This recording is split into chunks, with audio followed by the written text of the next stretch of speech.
To have Brandon Chubb on, my longtime buddy. He's been with us since we started Lasso, and now you're on the Pilot Boy podcast. Brandon, thanks for joining us.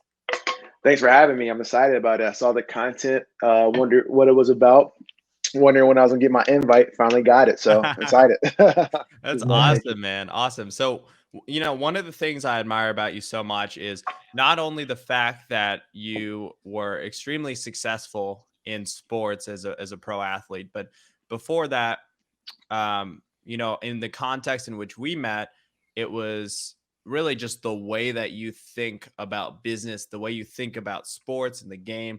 I think that's what really drew me towards you. Could you share a little bit about, your upbringing? I think you and your brother share this in terms of just the business mentality. Where was that instilled for you? Yeah, no. I think from my upbringing, that was instilled later in my life, right? I think going to Wake Forest, being around a lot of people who've come from entrepreneurial families, being around a lot of people who went on to be entrepreneurs, and then it actually started really with my agent, right? He's an entrepreneur. You know him as well, and that's kind of how we met.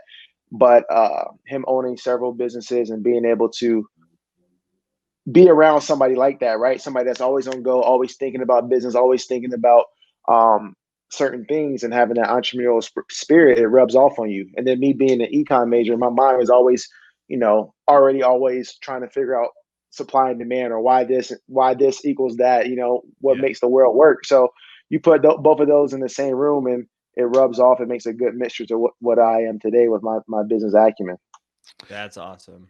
Yeah, I actually read something interesting. A lot of this they say is sometimes genetic, right? And one of the interesting tidbits I read, actually, I read it when I was read something about Nick Chubb. He's here in Cleveland, so we hear a lot about him. But that the background of the Chubb family, actually, your ancestors actually were one of the first Yeah. people to start a free settlement, actually during the Civil War era, before the first free black settlement, Chubbsville. I think that's probably where you guys got your name. Yeah. And So how much do you know about that? That's really interesting to me. I want to hear about it. Yeah, so Chubtown, it started with my ancestors moving from North Carolina, and really just starting their own town, right? In Chubtown, which is Cedartown, Georgia, kind of northwest towards Alabama.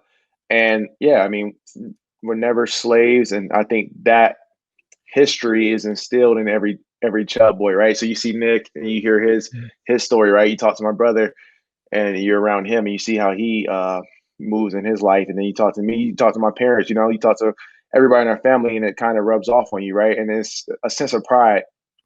And so I make this joke all the time, and it's kind of a running joke. I'm tired of making it though, but people ask me to hear my last name and say, "Oh, you related to Nick Chubb?"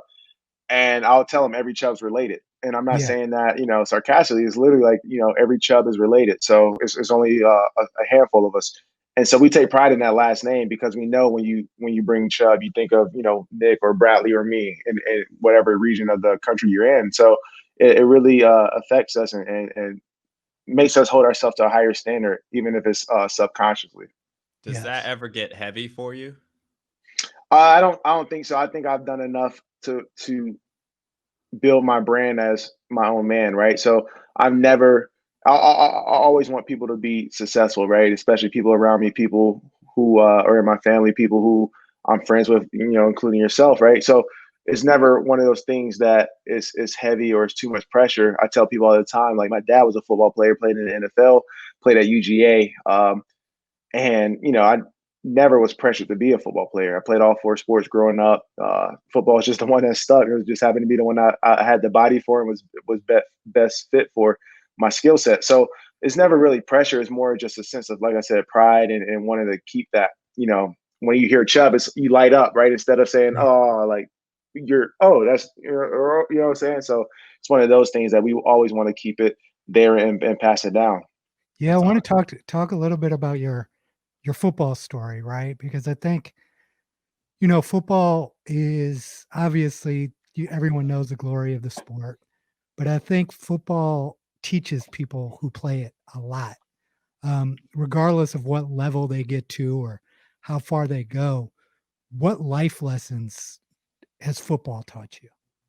I mean, it's taught me many, right? I even named my VC firm Captain's Partners, right? Yeah. Because we are captains at Wake Forest, and that says a lot about our character, our work ethic, and our intangibles. And I want people, founders or other entrepreneurs to understand like what we bring to the table when we invest our dollars. But to your question specifically, football's taught me a lot. I said on a Atlanta Startup Weekend panel last weekend, they asked me, how does being a football player make you a great investor, or be able to go over into the investment world? And I said it's because I understand what it takes to really make yourself the best. And I'm not Yeah. saying I'm the best football player in the field, but to go to the from high school to college, if you look at the statistics of high school athletes that become D1 FBS college Yeah. athletes, it's tiny. And then you take that percentage or take that group and then you turn it into NFL players and it's even tinier, right? So being able to withstand that. I was in a position at Wake Forest my first 2 years. I had a coach who recruited me. My second 2 years, we had a new coach. Building a culture and getting people to buy in, that was another thing football taught me, how to lead. You have guys who aren't recruited by this coach or pissed at the other coach Yeah. left. The new coach is doing his new way that you've been accustomed to doing your old way for 3 years, and you're like, is this even worth it, right? Is it even going to pay off? And so being able to through 2, 3, and 9 seasons as a junior and a senior, but Yeah. then next year they beat Texas A&M in the Belk Bowl, and then the year after that they beat Temple, ranked number 15 in the Military Bowl. It's a snowball effect. So football teaches you a lot. I know I'm rambling on this, but it really can't be overstated, right? And it's something that I think is very, very vital for Yeah. where I'm at today.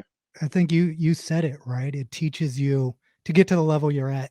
It's not about being the best. It's about being the best version of yourself. Right.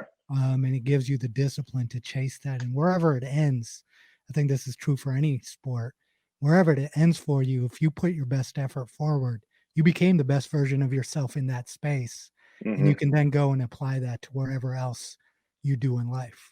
Right. And it just also helps you be, especially for entrepreneurs, it just helps you like understand the real world, right? Understand that life isn't easy. Shit isn't easy, right? Yeah. Partha can attest is being a startup founder, it is not easy. And Yeah. I say this like football, every day you're watching meetings on the practice you had that day and the practice the night before Yeah. or the game before, right? And so it's not constructive criticism. It's not to hold your hand. It's not to tell you how nice your cleats are. It's to tell you, what you did wrong, what you did right. And it's mostly what you did wrong. And so you have to Yeah. be able to roll with that, take that, internalize it. And whether it's bias criticism or not, you got to internalize that and produce and turn that into production, whether that's better production or less. And that's what kind of makes football players get to where they're at today. And the same can be said for an entrepreneur. You got to roll with the punches. A lot of people want to tell you your idea is stupid. This makes no sense. It's not comfortable either, right? Football taught Yeah. me be comfortable in uncomfortable situations. And I Yeah. think entrepreneurship is a lot of that as well. Yeah. Yeah. And let's dive deeper into, you mentioned the captain's mentality and why you named your venture fund Captain's Partners.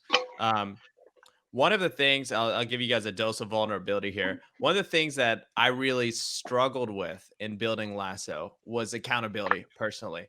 It was very, very hard to take ownership for my own mistakes. But once I started owning it, it became very, very easy to become successful with building the company because, everything was in my control to be able to Yeah. fix. Right. When you think about the captain's mentality, Brandon, is that a similar hurdle that a lot of athletes have trouble getting over mentally? Yeah, one vulnerability in itself, right? Football players, you think you're athletes in general. You're this larger than life character. You're this macho man or woman. You're kind of invincible, right? And you're idolized, so you kind of have that superhero stigma to you. And so vulnerability in the first place is one of the hardest things that athletes have to do, right? Just to say, Yeah. hey, I'm wrong. Hey, I need help. Hey, I don't get this. I can't do this. Like reaching out for another hand. And then two, being able to own up to your mistakes, right? I think in football, you can easily get hidden from the 21 other players, right? If there's a 98-yard run up the middle of the field like the Tampa Bay Buccaneers just did versus the Carolina Panthers, it's easy to not know who to blame that on or who to know, or for as a fan, who messed up.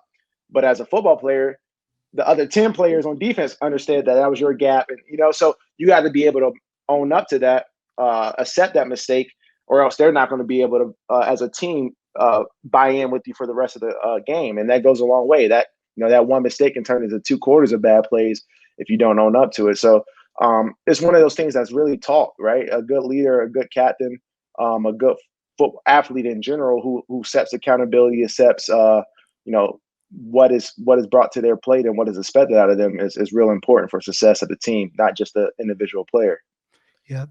And how do you find people like that? So, I mean, now that you're on the venture side of things, you're going to have to target people who are raising money or successful founders, where there's a lot of ego. I'll tell you first and foremost, there's a Right. lot of attitude. There's a lot of celebration of founders these days, which can lend to that. And, I think beyond everything, I think about this a lot, right? But I mean, you and I both came from, relatively middle class upbringings. There's a lot of people that are not exposed to the value set or the way of thinking that's required to be successful in this country. Yet somehow they're able to kind of find these tools. And I think all of us go through some sort of evolution in, all of these respects in the course of our lives. What brings you to people, like what gravitates you toward others that share the same values as you? And, in what environments, like from a literal standpoint, do you meet them the most? Right. I think first it starts with just your relationships, right? Your network. So you, for example, I met you through another entrepreneur that I just mentioned, who I thought was a great entrepreneur. I respected his business acumen, and I respected how he handled himself as a person. Let's And give so, the quick shout out yeah, there. Evan Evan. Rosenberg. Yeah. Yeah. So entrepreneurs obviously hang out with other entrepreneurs, and good entrepreneurs hang out with other good entrepreneurs, Yeah. right? So Evan, connecting us, and then you connecting me to other entrepreneurs. That's kind of the organic way to do it, right? But two, it's important to sit down and talk with these founders, and obviously in 2020, Zoom with these founders, and really, understand them behind the product, behind the business model, behind the whatever go-to-market strategy, right? And really understand who they are, where they come from, what they're about. And honestly, bro, I can sniff out bullshit, right? I can sniff out ego, because I'm not one who thinks that I have an ego, right? I try to be as modest as Kill possible. I your try to ego. be, I try to be as, honest as possible. I try to be as, low key as possible. I'm not going to be, even if I was a, 2 unicorns under my belt, you wouldn't know it unless you asked me, right? So I guess because I'm anti that, I also am very, very good at sniffing it out, or just really feeling that vibe in the room, right? Talking to these guys and really just hashing that out. So I think the biggest thing is, like I said, the network. Surround yourself with good entrepreneurs. Yeah. And one person told me this, Seth Berger at Harris Blitzer. He said, even if we don't invest in an entrepreneur because we don't like his idea, right? He's always going to be, or she's always going to be, a person who's coming up with their next big idea, their next company. So even if we don't like this one, we'll like the next one or the one after that. Or they'll introduce us to somebody whose idea we like, and that person, he or she, can be a part of their team. So just being, organically building that network, and surrounding yourself with great people. Yeah, one of the network is such a big word, and I wanted to touch on that a little bit, specifically in the world of college athletics. I'm definitely on the side that college athletes deserve more than they get at these universities, considering how much revenue they generate. Right. But one thing I advise a lot of the young athletes that come through my alma mater, Ohio State, is that understand that although you may not be able to make money, and instead of getting frustrated with that, appreciate the value that's being generated by the fact that you're a Ohio State football player, and what you can do with that is completely up to you. And it goes back to what you're saying in terms of building your network, right? How early did you, because it seems like for you, you thought about that early on, right? And at Wake Forest, and you started building your network. What advice would you give guys, whether they're the superstar or whether they're the average guy? You don't know. An injury could happen. Football is a brutal sport. Your career could end even if you're projected to be a top 5 NFL pick. What advice would you give guys about building their network while they're at college? No, that's a great question. I would love to talk about this topic because it really changed my life, right? So Yeah. one, I'm lucky that Wake Forest is the smallest Power Five school in the country with 4,000 undergrad, right? So Yeah. the network in a sense of everybody kind of knows everybody. So it's not one of those things where I'm cold emailing people on campus to, I'm in this class with them, I'm in the cafeteria with them, I'm at the parties with them. So I understand who is who in meeting people, right? But to your point, I didn't understand this network proposition really until my second year in the NFL. And so you say Ohio State, I honestly cannot understate how important it is if you're an Ohio State player that you have so much leverage, right? Even if Yeah. you're the last guy on the bench, Yeah. nobody will know one because a lot of fans just really just love the team. They don't really like Yes. individual players unless you're like some polarizing player Yeah. like Johnny Manziel or Pat Mahomes, right? But Yeah. so my second year in the NFL, I realized I tore my ACL. I was out the whole season, so I was just literally on injured reserve, going to rehab every day at the facility, coming home, and by 2 o'clock. And so I started getting involved in things. The NFLPA had this program where they fly you out once a month for 3 months to the NFLPA headquarters in Washington D.C. And they do a workshop, like a 3-day Yeah. workshop. So you meet people, you're refining your LinkedIn, you're building your resume, you're listening to other career opportunities, internships, externships, figure out what you are, what you like outside of football. Yeah. That was big for me, right? And then two, it made me realize how easy it was to network as an NFL player. You Yes. leverage that shield. So my biggest advice to your question is leverage the shield, leverage that logo, leverage whatever it is, leverage the Buckeye, the O, right? Yeah. Leverage the NFL Yeah. shield, leverage, whatever it may be, because whether you're Deshaun Watson or the Dabo Swinney's placeholder son on the Clemson, the whatever his name is. People do not care as long as you got that Paul in your helmet, and Yeah. they can tell their friends, "Hey, guess who I had lunch with? Guess who I had dinner with? Guess who Yeah. emailed me? I just want to be around you." So I can't overstate just leveraging your platform while you have it, and that will go a long way. And so at Wake, I mean, in NFL, I did that my second year, started building my network, and then I realized all these great people great alums at Wake who are, Yeah. successful entrepreneurs and so forth and so on. And so leveraging the NFL, hey, I'm such and such for the Detroit Lions, would love to, sit down in your office and, whatever it may be, Yeah. and getting on phone calls. So I think that's huge. And athletes, obviously you should be paid, and I think the NIL thing is moving towards that direction. But Yeah. at the same time, you really can't just complain about your circumstance, and you just really got to take advantage of what you got at the moment. So leveraging that platform is Yeah. So 100% crucial. did you notice for, a lot of college athletes, or maybe you went through this yourself at some point, but whether it's college or whether it's pro, once you leave the sport and that platform starts to fade a little bit, is that tough to deal with mentally? Oh, and yes, and that's why you see a lot of athletes who go rogue basically when they're done playing, right? Or do Yeah. things that are out of character that you normally don't associate them with, because they don't build that off the field identity. They don't leverage the on the field brand while they have it. They don't focus on other opportunities. Their only interest, and it's kind of the structural pipeline, the way it's set up, it kind of disadvantages these athletes, but um, it makes them realize it makes them prioritize only football or only basketball or only Yeah. whatever, and that disadvantages the athlete when they're done. And so being able to have athletes get around people who understand other things outside of football, but also can help them leverage that platform, or understand that as a you know guy with a degree at a lesser school, just because you were the man when you were playing 5 years ago doesn't mean you're going to be the man when it's time to go on LinkedIn and fill out job applications, right? And so you see that a lot, and it's sad, but I think the tide is kind of turning. NFLPA does a lot Yeah. of education for that.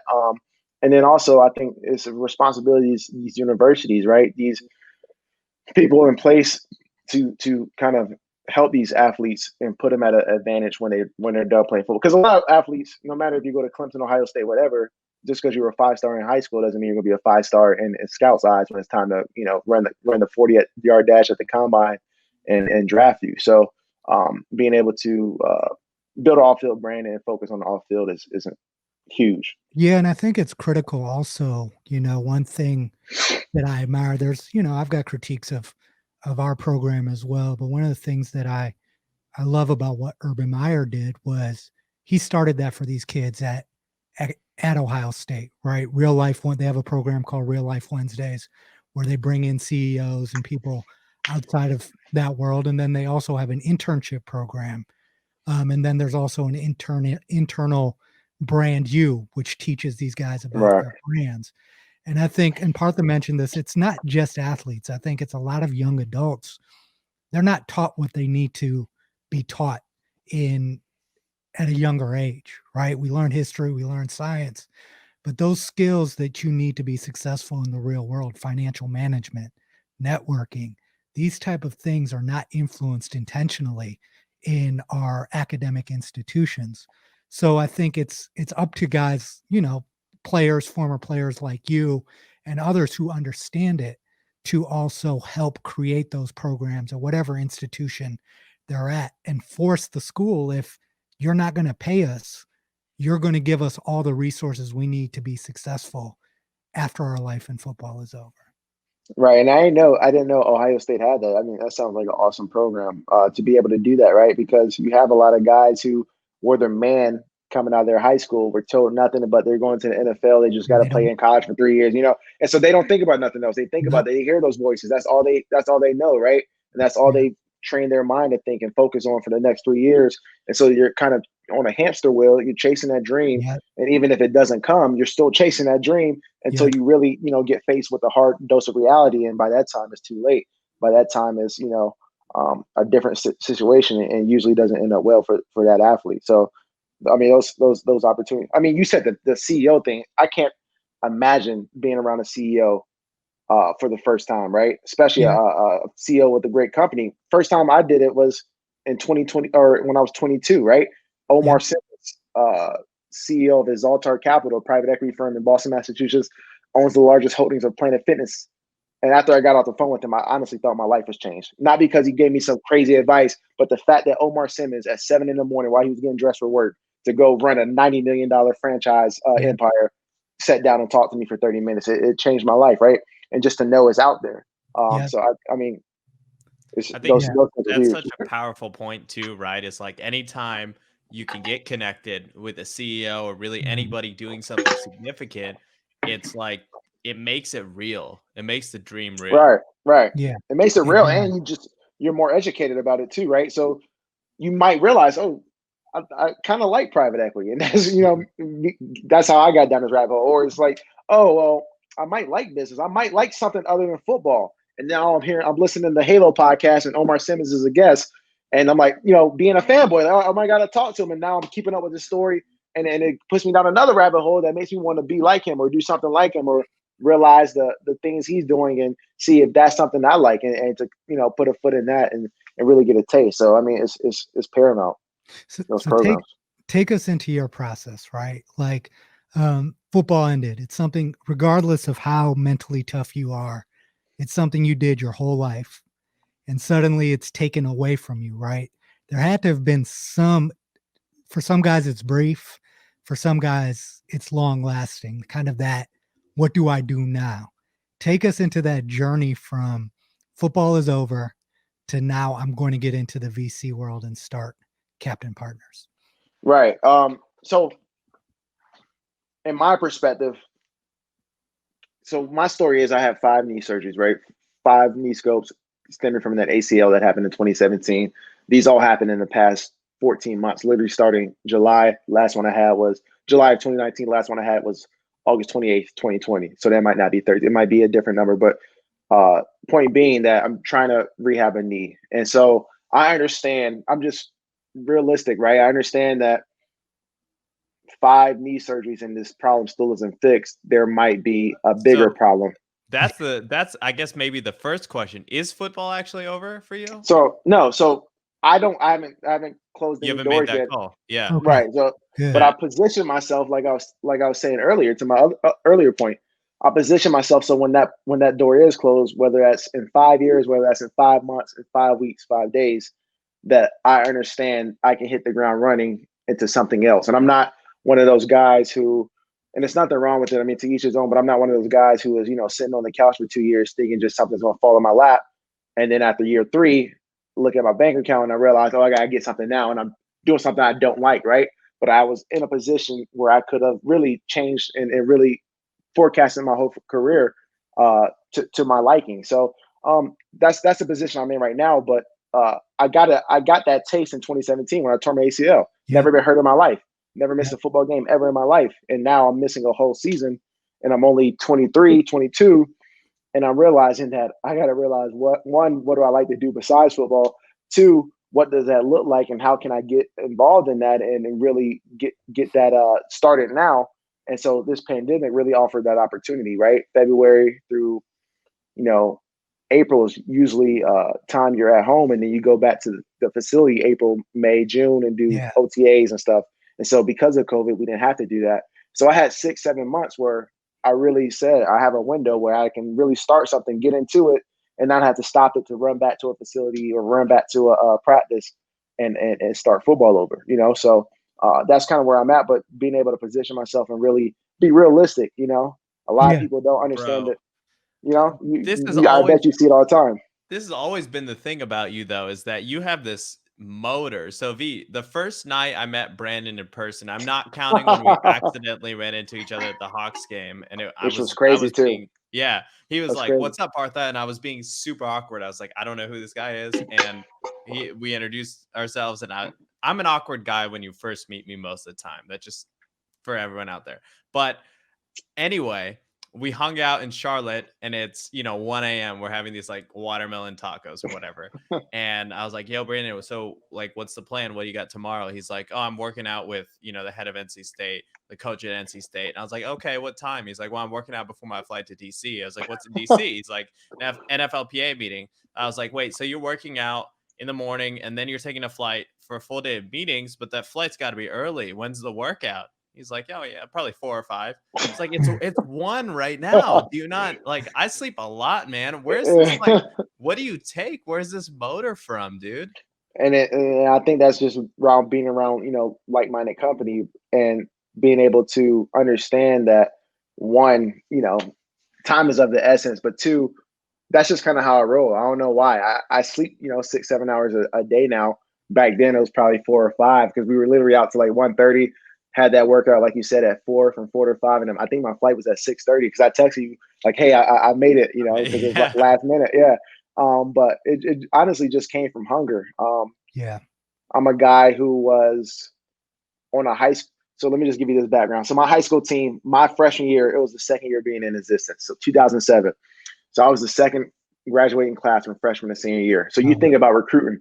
Urban Meyer hasn't heard about Hillgrove High School in 2011 if it just opened in 2006. That's just not on his pipeline. Mark Rick hasn't heard about it. Dabo Sweeney hasn't heard. So I say that to say I felt like I was under recruited. I have 4 or 5 offers that were AA my senior year. So that was App State, Furman, Georgia Southern, and Chattanooga, right? And so I committed to App State at the time. That was the best offer I had as far as a football program. They, came out from national championship. And then last minute, Wake offered me because somebody dropped out, and so I was like a guy who met a recruiting quota, so that recruiting coach get us a bonus, right? So it wasn't something that they were thrilled about having me on campus. But I say that to say I had this chip on my shoulder that 1, I thought I should have been somewhere that I wasn't, but 2, that it stuck with me my whole life because then you go from Wake Forest when I'm the ACC linebacker of the year, the highest voted linebacker by the coaches and the media on the first team all ACC team, and then I get no combine invite, no Senior Bowl invites, and those are really like precursors to getting drafted, right? And so I go undrafted, and so that story continues, right? And so that's where that motor comes from. I just feel like I always had something to do. I always had something to conquer, overcome, or get out the way.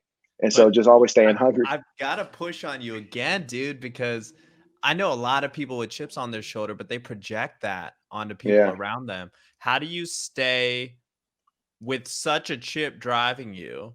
how do you not let that intense energy spill out in a negative way? You've only been Right. the nicest person ever every time I've hung out with you or talked to you. How do No, you handle all of that? no, I appreciate that, but I think honestly, just my parents, right? My mom is the same. She's had a chip, um, came from a lower income family, and now is where she's at in her career. Worked her butt off for 30 years for affordable housing, climbed up the ranks as high as she could get without getting into a political office, and now she's chief of staff for Mayor Bottom. So being able to see her grind it out and really overcome the negativity, especially being a black woman in that space, overcoming the doubters, whatever it may be, it's always kept me going. And so, like I said earlier, I just, I mean, I've seen so much that you really can't tell me like about your new Lamborghini or your revenue for 2019, and it's going to blow my socks off, right? So I cringe when I hear people or I'm around people that do that to me, and so I try not to project that on other people. So like you said, a lot of people who have chips on their shoulder will be assholes and let you know that they have a chip on their shoulder and why they shouldn't have a chip. So I mean, but to each his own, but that really just turns me off and is real cringy. So I really try to. I'm anti that because I really try to be the polar opposite. I don't want to be on this podcast and somebody listen to be like, "Yo, that guy is fuck," a douche or whatever. It's just. But Look, not there must be something. There must have been something in the water in Chubbville, right? Because you're like that, and we're very familiar with Nick Chubb, and the reason that I love the kid, I haven't met him personally, is that character, right? He's one of the best running backs in the NFL. He scores a touchdown, doesn't celebrate. And we right, saw the latest example when he could have scored a touchdown, and it would have made a difference. The Browns still would have won the right. game, Hmm. but instead he runs out of bounds. And I Hmm. think your brother is the exact same way. You guys carry yourselves with a certain, it's humility, right? But I Hmm. look at it as it's like a type of confidence that's rare, right? Very secure in yourself to the point that you don't need to project, as Partha said, that confidence through insecurity onto other people. And Right. I think that's why, specifically in a blue collar town, um, people have really gravitated toward Nick Chubb. Um, Right. And you said the two words, I think, secure and humility, words I should have said that I really couldn't get out at the time. But I mean, I think those are it. I'm secure in myself, which is one reason I don't have to, brag about or be boastful, right? But also secure in myself to understand that there's no pressure on me, to Parther's earlier question, but also humility, being able to, my mom, if you walk past her, you wouldn't know who she was, right? But she's on billboards, she's on every press yeah, conference on CNN or whatever shows it, right? So those are huge. Those running our family, and we really have that blue collar mentality. I mean, you said blue collar town. I think when you start up Chubb Town and you realize the origins of hand and fist, people are really starting in their own community. That rubs down on you. It rubs down yeah, on everything you do. yeah. And Partha told me a interesting story when we talked about you guys not even knowing that you were all cousins until shortly before the draft. Is that true? Yeah, so it was probably 2 or 3 years before the draft, Bradley's draft, because he's a second cousin of ours, but he was doing well at Georgia. He was a 5-star running back in high school. So we realized we were cousins probably when because him and Bradley are the same age Yeah. when they were about to go to NC State in Georgia, and then we connected. And Nick has an older brother Zach who's around my age, and so we all connected at their house and really just put the pieces of the puzzle together. And because we're all doing similar things, and so that relationship continually grew, especially up to the draft when Brad goes first round, Nick goes second round, and they're both highly touted players going into that. So And That's a great story. It's a great story. so let's dig a little bit just more into the business side of things now. So, you know, I guess like the best way to think about it is you've been working two jobs for the last several years. You've been an NFL player. You've also been building, your business portfolio. Um, can you talk a little bit about how you think about investments in general, and as well as like with your fund, I guess. What I would really love to know, what character traits are from the business side of the time that you've spent, the shadowing, the mentoring, like the more, I would say, like um business businessy things. And on the other side, what are the X factor traits that come from you, being a great football player, plus the incredible humility you Yeah. have, the upbringing you've had. um how do those two things segment? How have they contributed into your investment philosophy? No, great question. So, Captain Partners, early stage alternative investment firm. We're raising a venture capital fund Q1 of 2021. We invest in sports, entertainment, and media, and some of our athletes are LPs. And so, what that does is, one, creates value for the underlying companies because we're investing in analogous sectors that these athletes can add value to through their platform approach. I always talk about leveraging these athletes, helping these founders go to market, whatever it may be, influencer strategies, whatever it may be.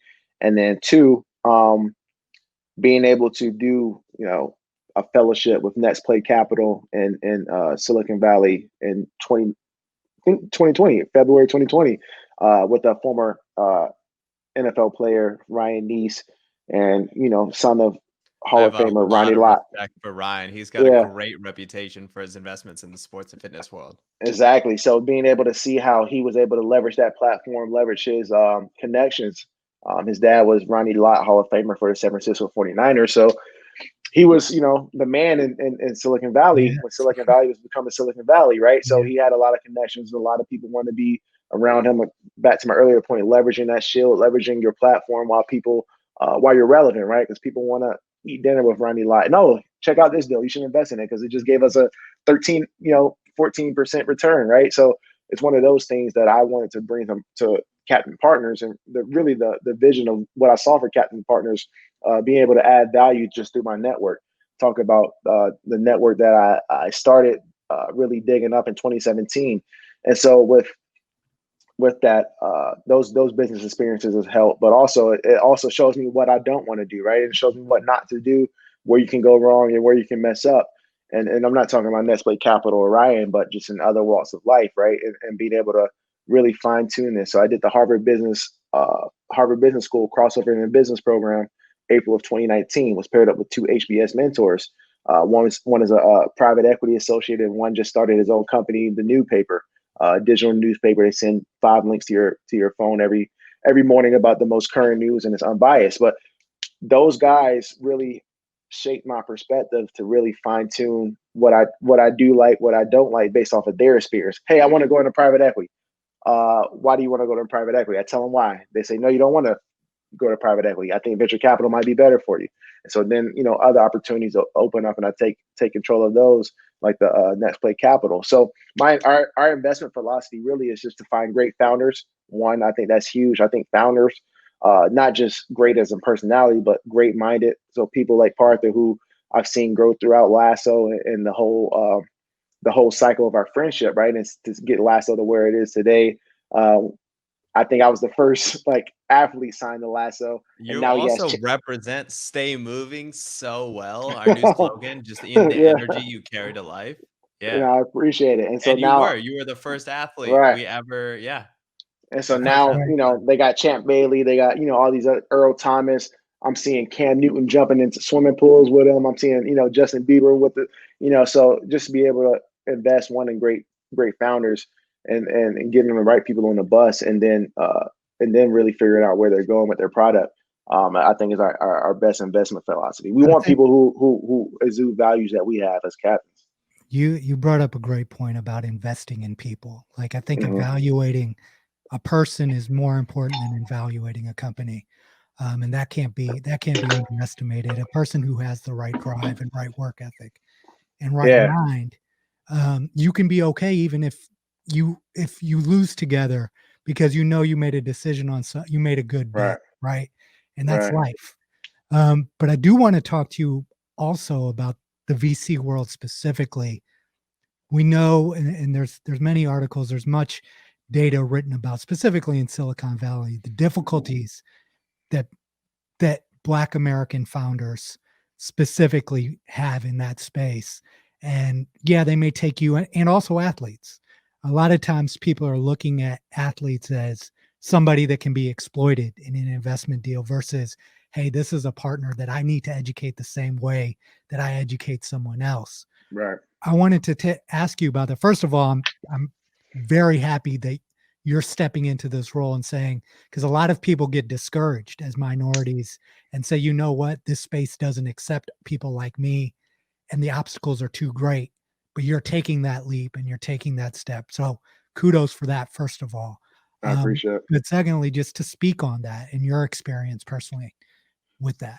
Yeah. So when I started Captain Partners, I knew it was paramount for me to reach back, and my success would not only be success for myself, but success for so many people that look just like me and who come under me, right?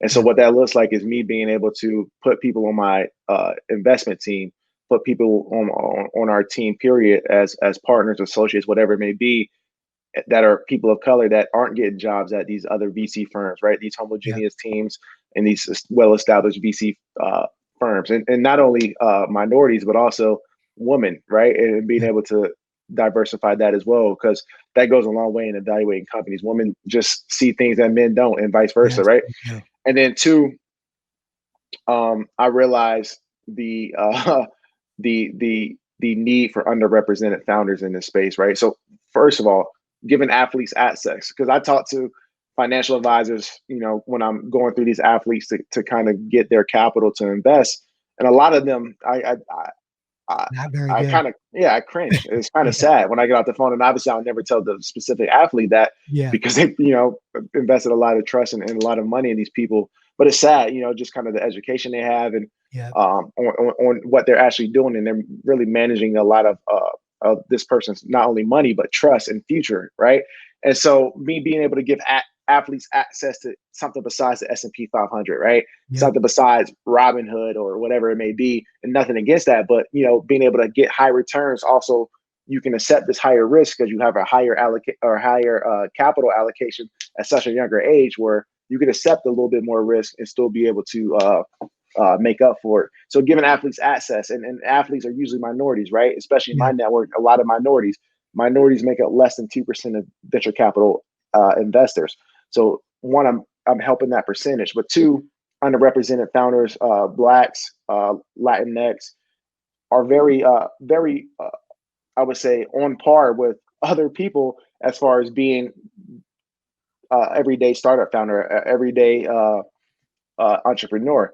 And Kaufman Fellows did this study actually that diverse founding teams have 30% higher returns than all white founding teams, Yeah. which is huge. So why not invest in that, right? So Yeah. it's not even like I'm doing this to just It's to smart do it. I'm business. doing it because it's smart. I mean, Yeah. it makes sense. I mean, the math is mathing at this point, and so that's critical.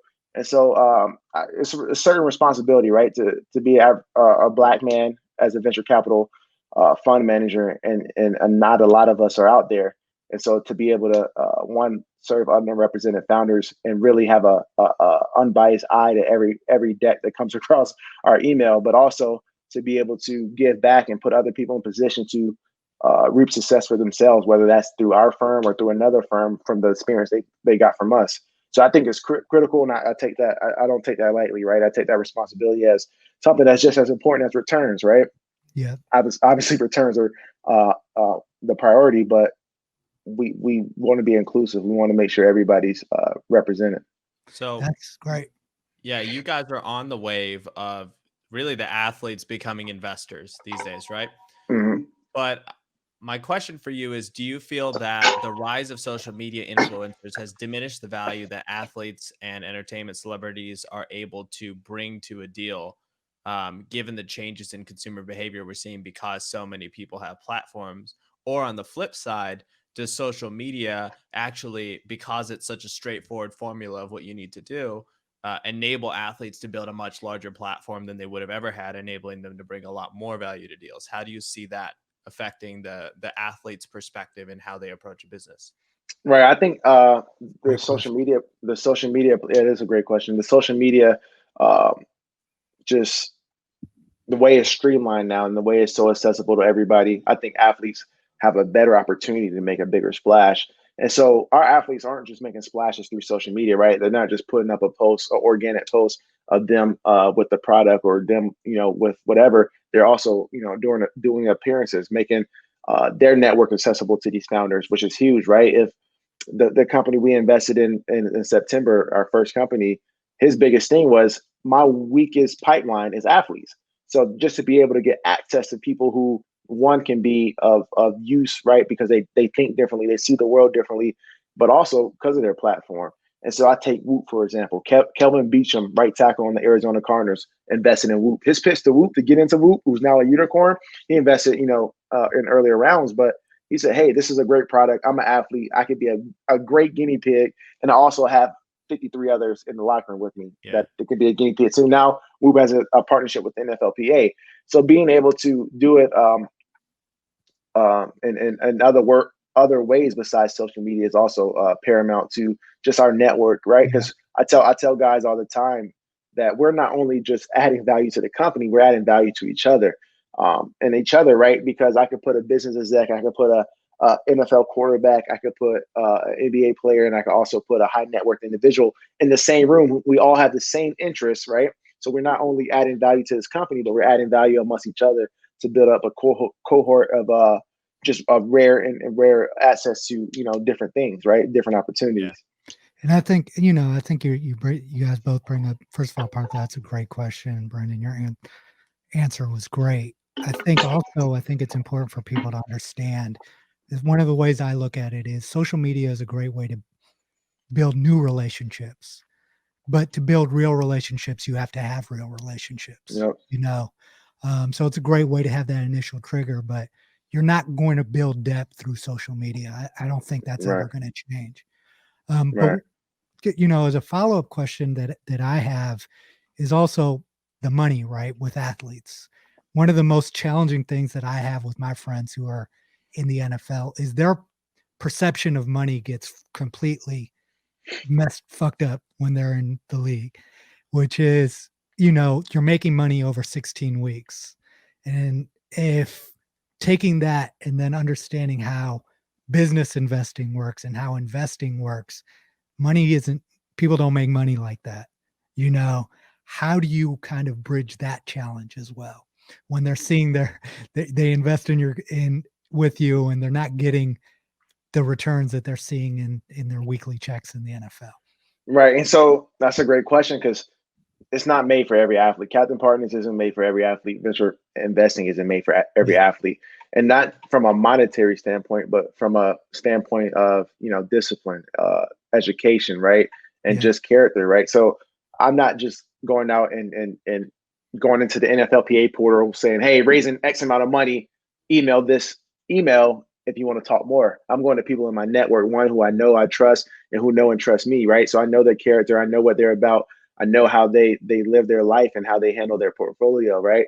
And so I also make it a point every time I pitch an athlete that I do know this can be valuable for, is I let them know off the bat, this is illiquid and this is risky. Those are the first two things on our deck every slide or every time. This is illiquid and this is high risk, right? But you also reap high rewards. And so that's a great question, because out of 17, everybody listening can do the math. I can't even do the math in my head, but 600,000 divided by 17, that's how much every game a player makes as a rookie. And it only goes up from there. So you can imagine players who are getting money for the first time in their life, seeing a game check after taxes being $20,000 plus. I mean, in a 21-year-old's head, is like, hey, I could buy 17 cars, a car every week, right? And so being able to, one, have enough discipline to realize that this is 100% injury rate sport. It's 100% contact sport, and this won't last long, right? I can't play football with my mind as long as I can with my body, as long as I can do other things with my mind. So I think the biggest thing is targeting the right athletes, because the last thing I want is a LP who is texting me every month, or once they spend once they spend their salary and we go on a strike, and so they don't have the income for the 2 months that we're holding out that they thought they would have, and they're blowing me up to take their money out, or so that goes a long way with just surrounding yourself with great people, like I mentioned earlier, but also building a relationship. It's not just a lotto ticket. It's not just a let me get as much money as I can so I can get that 2% management fee. And if we get carried, we get carried. It's I want to grow together. I want to invest in a $250,000 SPV and close on it, show you that I can do this at a great level and attract more people. And you tell more people that, hey, this guy gave me a IR 20%, or this guy, took my 20,000 and made it 120,000. That's a whole, 10 games worth of paychecks that I just got by giving them one game check, but it's just, building the brand, building the culture is huge. That mentality is so refreshing, man, because I've been in these circles for a long time. And I think, just like I say, a lot of industries, the sports industry is an industry of exploitation, first and foremost. And I think it's not a good way, even for these agents and financial advisors, to build sustainable businesses by making it a hustle. How do I maximize what I'm going to get out of these guys in the short term without thinking beyond and thinking long term, right? Yeah. And I think just you having that mindset is needed in this industry. Right. And so I don't seek guys who have that short-term mindset. I think that's a great way to put it, right? So guys who are already thinking long-term way before investing, right? They're thinking long-term as in, hey, I just got this $2 million signing bonus, but I know I could break my leg like Alex Smith in any moment. I know I could, get paralyzed. I know I could, walk away from the game and get cut or whatever it may be. And so this 2 million has to be a 2 million that can be, with compound interest, 2.7 in 5 years, right? Or whatever it may be. And so being able to target those guys and understand that there's not a lot of education out there for them. So also educate them on that. Like I said, talking to financial advisors, one of the saddest things I did really through this whole fundraising process, because they're not as, and it's not a knock on financial advisors. A lot of financial advisors don't specialize in venture investing, but it's one of those things where there's more for these athletes, and I want to educate them first and foremost. Awesome, man. Well, I know we're coming up on time here, so we like to wrap up all of these interviews with a top 5 in music and in sports. So we'd love to hear your most inspiring athletes and the most inspiring artists. That's hilarious, because I was just thinking of like a top 5 athletes, not athletes, artists, not even know I was gonna get asked this question, but wow. So we're gonna go Little Baby, Future, Young Thug, Lil Uzi Vert, and then that 5th one is Gunna or Young Dolph. And I say this, I know you're like, yo, he didn't say Drake. I think Drake is one of those omnipotent type of people. He's on everybody's list. Right. So it's not even something I need to mention. It's kind of obvious, right? It's like playing pickup football. I'm the all-time quarterback, right? I play quarterback on both sides. It's understood, right? So it's not one of those things. So that's my top 5. I don't even want to take, somebody's space to Drake's on his own. The way I look at it right now is Drake's on his own list. Right. And everyone else is on another list. Right. And so athletes, in no particular order, just because that'd be hard to do on time, but Steph Curry, Steph Curry, LeBron James is highly commendable. What he's doing off the court, I think, is the most important thing of his career, right? With the I Promise School and everything he's doing. I have so much respect for that. I'm a big Larry Fitz guy, just because of the way you never heard a bad thing about Larry and the way he handles himself off the field and on the field, just world class. And he's, big in investing and really making his money and money stretch and leveraging his brand. And then let's go. Who else? I'm a Cam guy. I like Cam. Cam has a good business portfolio, good business acumen. He's in Lasso. He's Mashika. He does all this community work as well with his foundation. He does the 707 camp. So those are some of the guys just off the top of my head that I respect.